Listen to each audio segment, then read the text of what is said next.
Alright, everybody. So, recently, some big shit happened in the mainstream YouTube content creation sphere that ended up being really big drama because there just happens to be a pretty right-leaning bias in this particular issue in the larger internet space. It's unfortunate, but I think it's pretty indisputable. I think that most of you guys could probably agree that for the most part, the normie internet tends to be a little transphobic. The political ideas that they believe in the less lefty political side of the internet on trans people and whatnot can be very hit or miss. And the drama that ended up blowing up wasn't really even drama. It was simply an influential person being realized to be trans and then coming out publicly about it. So the person in question is Chris Tyson. This is both, basically the name's pronunciation hasn't changed, but the spelling has. For those that are curious why I'm using that name, if you're aware that, yeah, anyway. I don't need to get hung up in the weeds here. My point is that, Chris Tyson came out as trans, and the internet blew up with discourse about it. Now, obviously, you've got lefties and progressives online who are, responding positively and, very supportively, right? I've made several videos defending Chris from videos much like the one we're about to react to, where conservative demagogues attempt to try to twist some narrative about Chris being awful and selfish and in some way a bad person and lacking moral character for being trans.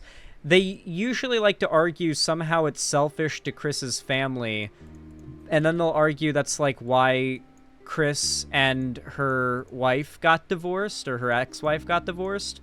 Frankly, their relationship isn't any of our business, and it is somewhat common for established relationships to end after one party comes out as trans, but that doesn't mean either person's lives has gotten worse. And in most cases, I mean, if you look at the statistics for the rates of, like, lowering suicide ideation and depression in trans people, it's very clear that actually it probably makes both parties happier to not have one person pretending to be somebody that they're not and for the relationship to continue going on when it's not when either party is happy. And I'd say that amicably ending the relationship and then they're still being friends, because from what we know publicly, Chris Tyson still sees her kid plenty and like still visits her ex-wife plenty and is around and stuff. And not only that, but another big conspiracy theory that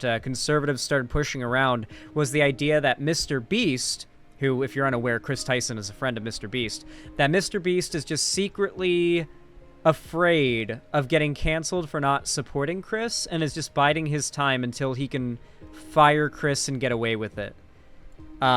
Which is an interesting conspiracy theory. They also try to argue that Kris hasn't been in MrBeast videos, and so Kris has already been fired. And then, like, literally a week after that drama blew up, MrBeast uploaded a video that was literally titled, like, staying in a $1 versus $10,000 hotel, I think it was. And in every single point in the video, it's like MrBeast and Kris and a bunch of their other friends traveling the world and staying in different hotels. And then when MrBeast is picking who stays in his room, he picks Kris to stay in his room for the night. So that, like, throws a pretty big wrench in the idea that MrBeast has become uncomfortable around Kris or something. So it's like, when you actually watch MrBeast's content, it is so clear that these bizarro conspiracy theories about how MrBeast is secretly not pro-trans, like he is said to be, they become more ridiculous.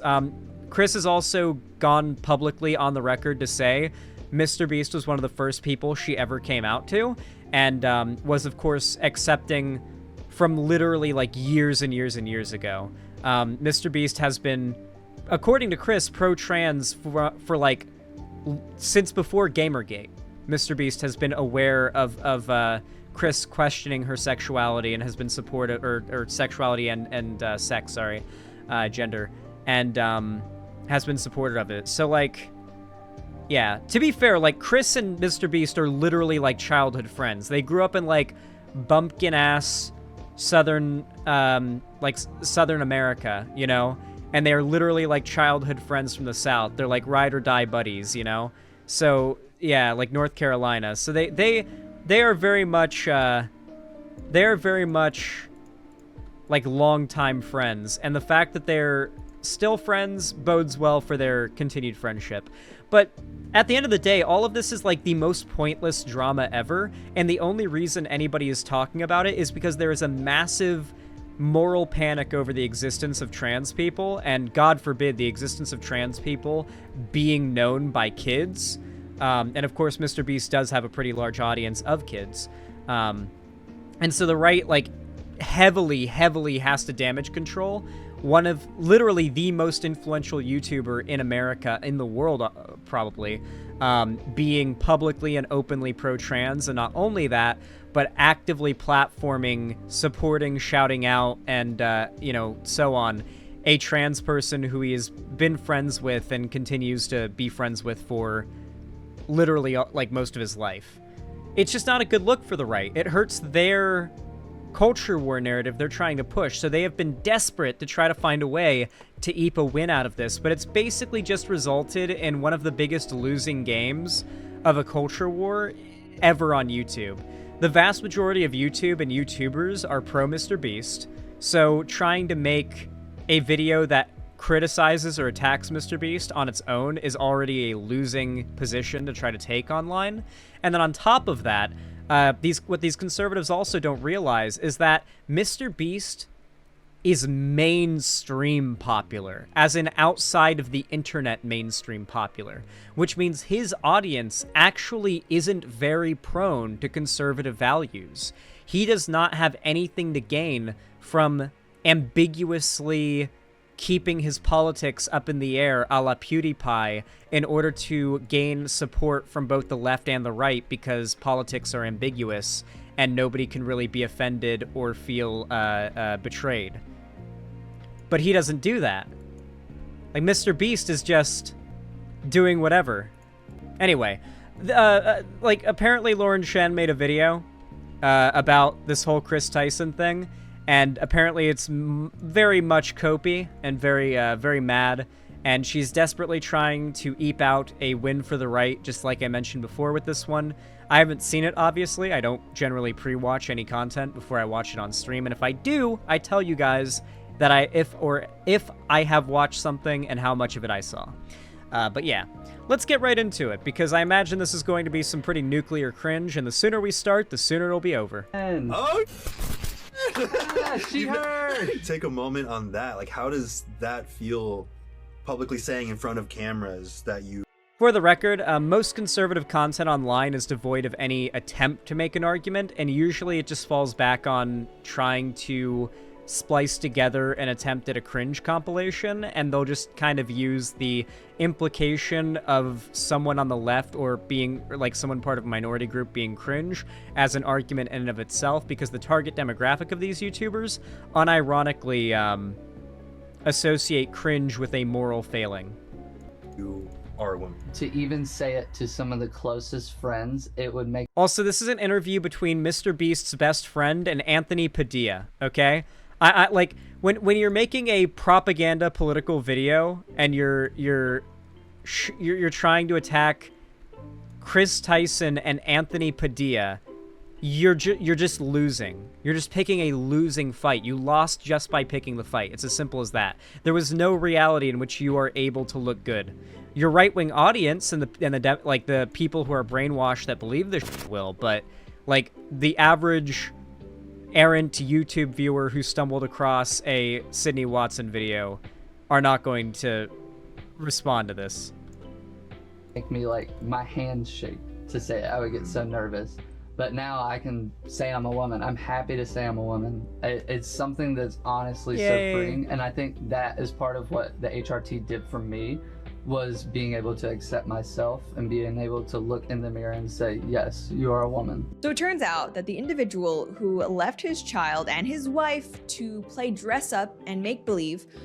So, okay, so we're just going straight into the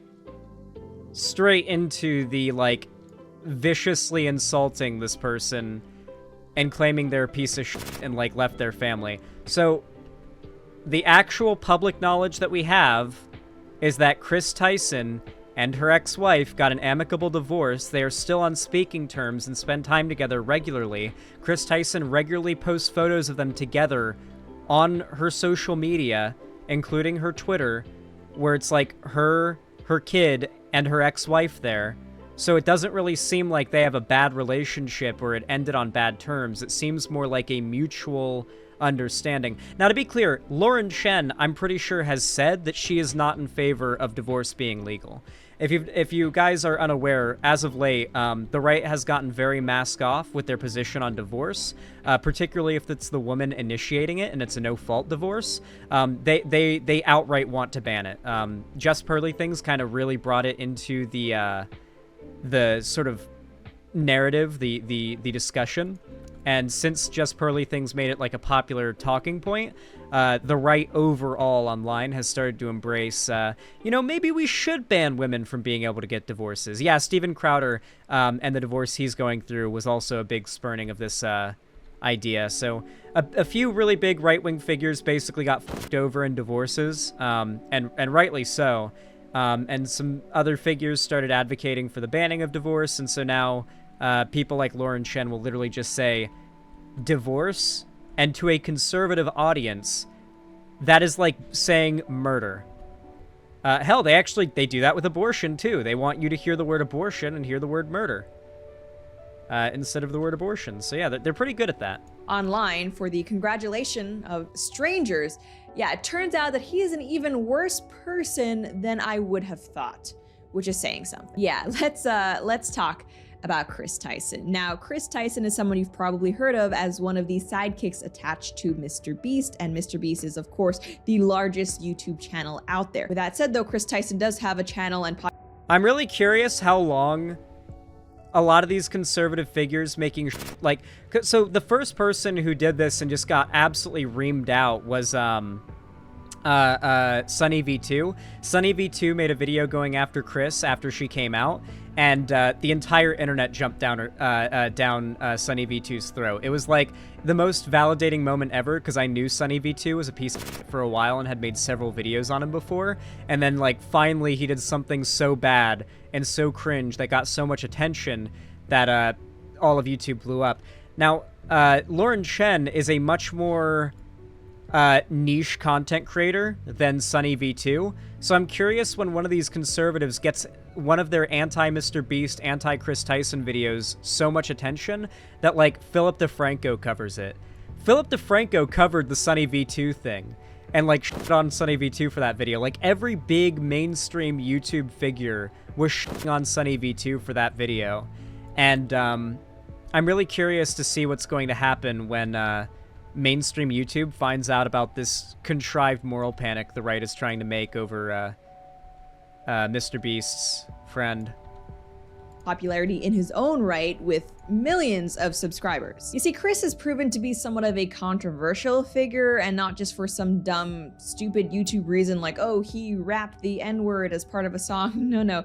You see, a little bit ago, Kris came out as trans, i.e. despite the fact that he is a male, he now identifies as being a woman. And even amongst people who support trans rights, this kind of raised eyebrows for a couple of reasons. Number one being that MrBeast and Kris himself, they have a very young audience. And clearly Okay, I like how she said trans rights with like the quotes, so like trans rights is how she said it. But yeah, to be clear, these people are like publicly, openly, and proudly making tons of money on YouTube off of openly saying they are opposed to trans rights. They openly say they are opposed to trans rights. They openly say that, and YouTube's fine with it. They monetize it. They run the videos as ads on their platform. Do you know what the big turning point was, by the way, guys? The new YouTube CEO. For those of you guys who don't know, for the last 6 months or so, the CEO of YouTube has not been Susan Wojcicki. It has been this new guy who is a massive crypto NFT bro and has some really spotty political takes based on evidence from like past likes and posts. So it is very, very possible that the current CEO of YouTube has essentially Elon Musked it to a much lesser degree, and that's why we've seen essentially no action being taken against the blatant TOS breaking against right-wingers on YouTube as of late. Despite what some activists might try to tell you, there are ethical implications of platforming someone to such a young audience who claims that gender is just whatever you feel. And not only that, but so let's be very, very clear, by the way. The overwhelming consensus among the scientific, medical, and psychological community is that sex and gender are not the same thing, that gender is a social construct with no basis materially in your biology. Gender and your biology are not the same thing. However, your assigned gender at birth is usually correlated to your sex, or your assigned sex at birth. Because, and I say usually because, there are tons of people who are born with non-typical sexual characteristics for a variety of reasons, most commonly because of any number of intersex chromosomal combinations. So this is another thing that the right will lie about you, or lie to you about. They will say that there is only one outcome, or two outcomes that can occur from chromosomes, XX or XY, and XX makes you a woman, and XY makes you a man. When in reality, literally for as long as humans have been around, there have been intersex people who not only have pretty much unnoticeable physical characteristics due to having something that is not XX or XY chromosomes, but also have physical characteristics that are noticeable. Obviously, I think a lot of people are aware of people who are born with both types of genitalia and stuff like that.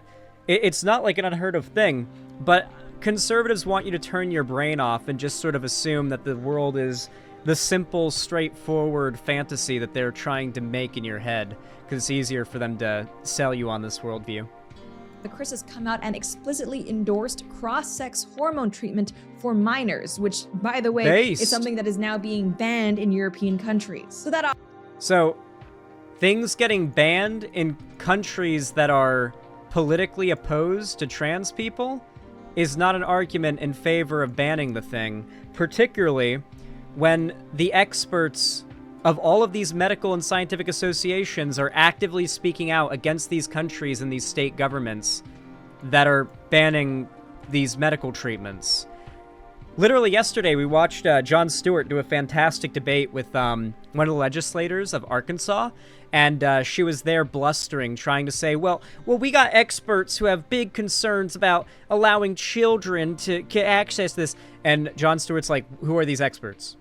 Because I've got a list here of an overwhelming consensus of scientific data that backs up that these kids should have access to these treatments, that the doctors agree on it, there's a medical guideline for it, and you are desperately trying to argue right now through lies that your experts, who you can't name, and your organizations that you can't name, know better than the consensus. That's pretty much their argument. They're pretending and bluffing when they pretend as though there is any level of facts or logic that backs up any of their arguments. Listen, guys, I used to be transphobic. Okay? I was once a believer in all the stupid dog these people peddle, and eventually I ended up being tricked effectively into doing research on these topics, whether it be through meeting people in games that were trans and just ending up becoming friends with them and talking to them and learning about that shit. And then eventually I became informed enough that I was able to argue against transphobia online. The type of propaganda people like Lauren Chen push necessitates a void of information in the minds of her audience that you can't bring back once that void's been filled. So this is a big part of why I knew, right away, that Anna Kasparian was a grifter. To believe the batshit insane stuff that she's now peddling requires a void of knowledge and a presence of ignorance that we know, due to Anna Kasparian's past advocacy, that she does not have. We know for a fact she knows better, and there's nothing that could have been done that would have, like, erased the knowledge we know she has from her mind to justify the takes she's been making as being honest. In that same way, once you've educated people on these topics, or people have been exposed to the reality of these topics, the propaganda and the false narrative that conservatives like Lauren Chen, who are paid so much money to push lies, rely on, no longer works. Because you can't take away the knowledge that this propaganda relies on not existing in somebody's mind. That makes sense. Obviously is not a great look, but to top it off, Kris is also someone who previously was married and does have a child with his ex-wife. And I know that we're living in an era when the most popular advice out there is just to live your truth, pursue your own happiness, do whatever makes you. Yeah, so this is just her, like, being in favor of banning divorce and stuff. A lot of most conservative pundits now on YouTube are towing the divorce should be illegal, especially if it's a woman trying to do no-fault divorce, and especially if they have a kid. They're like, they've really gotten big on the banning divorce thing. So we might see that actually become the next thing on the table, or one of the next things on the table. Like, they went after Roe v. Wade and everything. They've indicated they're going after gay marriage next. So what I think would be next on the chopping block is divorce. Obviously, this would be the Republicans nuking their popularity, but when has, like, popularity ever stopped the Republicans from advocating for a horrific idea? Or unpopularity, I should say. You feel good, but still, I feel like you've got to be a pretty cold-hearted person, and yes, a narcissist, to abandon the life you built with your wife, the person you made vows with. There's been no abandonment, by the way. But basically what she's arguing right now is that divorce is, like, immoral, and you are immoral if you get a divorce. This is literally, like, this isn't even, like, a video focused on transphobia. The transphobia is more so a, like, a side dish to the meat of her point, which is, if you get a divorce, you are a bad person. They've been very open lately about how in favor they are of banning divorce. In order to pursue whatever sense of gender identity you're feeling at the moment. In any case, this whole controversy with Kris has been going on for quite a while. It's not. They like to do that as well. Right-wingers, instead of actually making an argument, so something you'll notice is she'll never actually cite an institution that believes what she says. Like, I can list the American Psychoanalytic Association, the American Psychological Association, the American Academy of Pediatrics, the United Nations Health Standards, the United Kingdom's NHS. Like, there are literally countless organizations I can list off the top of my head that I know for a fact back up the ideas that I have said in this stream about trans people and the nature of sex and gender. She will not be able to list one. When right-wingers actually find a study that they can maybe twist into being anti-trans, it always ends up blowing up in their faces. You can actually see a few instances of this on my channel. Recently, Matt Walsh and a few other of the Daily Wire goons tried to post a study that they claimed was backing up their idea that like, being trans was contagious, and they cut up a few screenshots of, like, a few sentences from the study and posted it on Twitter, and the authors of the study like, literally called them out, or called Matt Walsh out and was like, yo, you're lying. And of course he didn't recant anything. These people never recant their misinfo, but, like, there have been countless instances of right-wingers having their evidence, quote-unquote, debunked by the people who produced the evidence. Because they literally cannot find a single study or piece of data that backs up any of the extremely harsh and strong positions they have on trans people.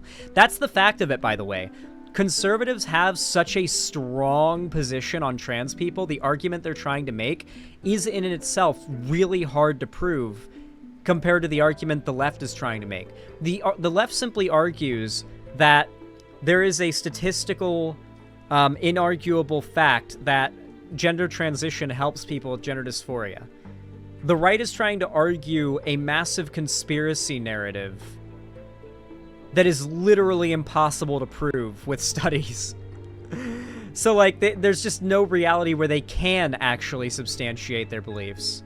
Not necessarily new news, but Kris was once more trending on social media because he recently appeared on the Anthony Padilla podcast. I don't know. This is another one of those YouTubers who is very large, but who I have absolutely no familiarity with. To not only affirm, like, it really is embarrassing. It really is embarrassing how little she realizes that she's, like, wading into the cringe zone right now, as far as, like, every YouTube viewer.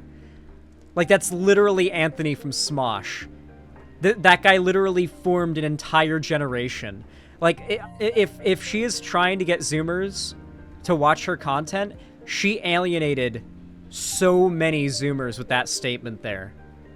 The amount of Zoomers who got alienated by her, like, hand-waving Anthony Padilla, like, it's Jover. I think it's important for us to look at instances where the right completely falls flat on their messaging to try to pull in young people to the right. You'll also notice that lately, the right's actually kind of moving away from trying to convince young people to vote Republican and to be more conservative. I don't know if you've noticed it lately, but instead of trying, like, the right is now going against people like Andrew Tate and whatnot. Like, they're no longer sitting idly by and allowing them to be useless or useful puppets. They're actively, like, infighting against the types of figures who have very effectively radicalized young people, particularly young men to the right before. Because what I think's happening now is the right's just given up on trying to radicalize young people and is now just trying to further radicalize the already established conservative base. Instead, what they're trying to do is advocate for things such as voter suppression. A big popular take with a lot of Republicans lately has been that we should ban anyone under the age of 25 from voting. They want to raise the minimum voting age to 25 unless you can pass, like, tests or you've done military service or you're a first responder or something.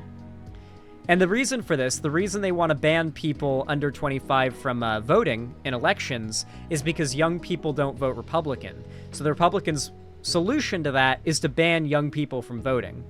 Just make it illegal. And it's like, okay, there, problem solved. confirm that he in fact is a woman and discuss his experience with transitioning genders, but also to reveal that his name will now, drumroll, be Chris Tyson, but with a K. And I know there's a good chance that a lot of you— By the way, these are the same people who, in lieu of an argument, will try to argue, or will just pretend as though pronouns and names are too hard to keep track of, so they'll perform confusion when referring to a trans person. Like, we'll probably get it at some point in this video. Like, they'll refer to a trans person, and they'll go, he, she, it, them, whatever, or something like that. How many times have you seen that? And they know what the preferred pronouns are. They know what the original pronouns are. So it's not even them just trying to misgender. It's them unable to make an argument. So they're just pretending that they're exasperated by how complicated these pronouns are. Because that's literally all they have, is like this implication that these lefties are so crazy and they're asking so much of you, like narcissists, by asking that you be polite and use the name and pronouns that they would prefer you to, which is not even a standard that is like unreasonable. The only reason why people say it is unreasonable is because they don't view said trans people as valid. They're transphobic. But then they get mad if you say they are, because obviously bigots don't want to be called out blatantly as being bigots. You don't care about or are not familiar with any of the people involved in this conversation, but at the time that I'm filming this video has been out for around a day, and is she seriously saying to her, like, comparatively tiny ass f***ing audience that they probably don't care about Anthony Padilla or Chris Tyson or MrBeast? I don't know. Maybe they really are just, like, giving up on trying to convince Zoomers to be Nazis. For those that don't know, Lauren Chen is like a open white nationalist too. Like, she's not just like a She's like, I think she's full on Jewish questioned before on her show. She's not just like a moderate conservative or whatever, or like a chud anti-SJW. She's like, she's done the whole like it's okay to be white thing. She did a whole like video thing defending the alt-right neo-Nazi group that put up the it's okay to be white stickers all over Australia or whatever. Yeah, no, full on Nazi.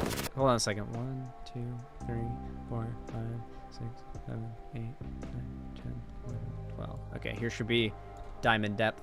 It already has 830,000 views, so I think it's safe to say that, yeah, this is culturally relevant, which is too bad because in this interview, Kris makes several revelations about himself that honestly are just awful and reek of a lack of morality. But because we live in so I'm curious to see how she is going to try and make the argument that the left is simultaneously the artificially inflated, not really as popular as it looks. The right are the underdogs, they're the silent majority, but also this video is super culturally relevant. We live in 2023, and the youth is being corrupted overwhelmingly by this culture that is everywhere of divorce or whatever, and women's rights.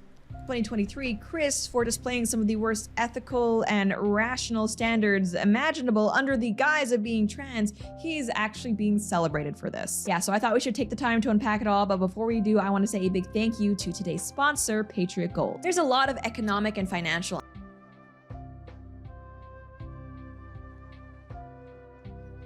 Do you remember during the RNC when they were like shilling this company?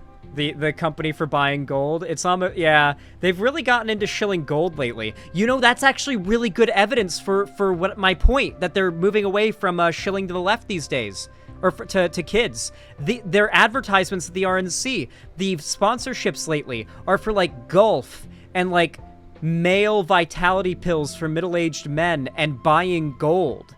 I think it's very clear that they're actively, and even the Daily Wire, I think they're starting to give up on trying to convince Gen Z to vote Republican and instead are trying to just secure their current boomer base and convince them to vote Republican enough that they can maybe get a ban passed somewhere for people under 25 to vote in elections. Yeah, no, gold investing is very much an old person thing. That is like, these companies know what the audience is that, like, I don't know if you guys know this, but like, I'm a YouTuber. I get sponsorship offers literally many times a day. They're usually from like really shady links, so I don't even click on them, because that's how your channel gets stolen, by the way. Like, for those who don't know, if you've ever seen one of those channels that gets like hacked and then turned into a Tesla Elon Musk bot channel, that's because a YouTuber you watch that or are subscribed to clicked on a sponsorship email that actually like insta downloads a software on your computer that like Trojans you and gets your login info. So yeah, literally all it takes to get your account hacked is to click on like a link in your email as a YouTuber. You got to be really careful and screen those things well.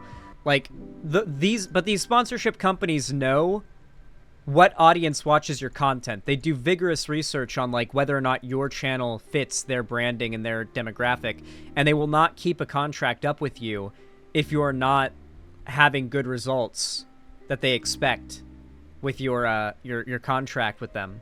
So this company knows that Lauren Chen's audience is mostly conservative boomer, like older men, which honestly doesn't surprise me. Like, I feel like a lot of, like, libertarian dudes probably watch Lauren Chen for no particular reason. Okay, do you think we could stop here? Do we have to continue watching after she drops the gold sponsorship? For those that don't know, like, literally no conservative video I've ever seen has had anything substantial to say or argue against after they put the sponsorship in. Every conservative video like this is just a bid to, like, get enough video in that they can squeeze the sponsorship in midway through and then also get mid-roll ads. That's literally all these conservative figures care about when they upload their videos. Yeah, I think we've heard enough.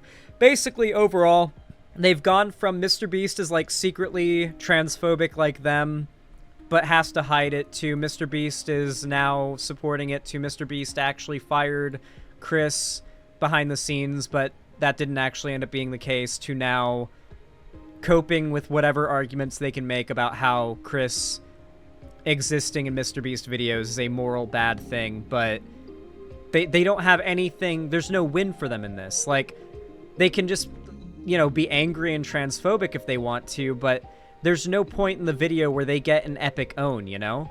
Like, usually with conservative content coverage, they like to try to go, and then the woke movie, bombed because it's woke. Heh, epic own on the lefties. But there's no epic own on the lefties moment in this for Lauren Chen. This is, like, objectively an L for the right, through and through. And that's basically what the video's about, is how much of an L this is for the right. So it just feels so uncharacteristic for conservative content, because usually they're desperately trying to make themselves seem like the silent majority. Uncertainty right now. Oh yeah, we're done. I forgot we finished the video. Well, that was god awful, which wasn't really unexpected, to be fair.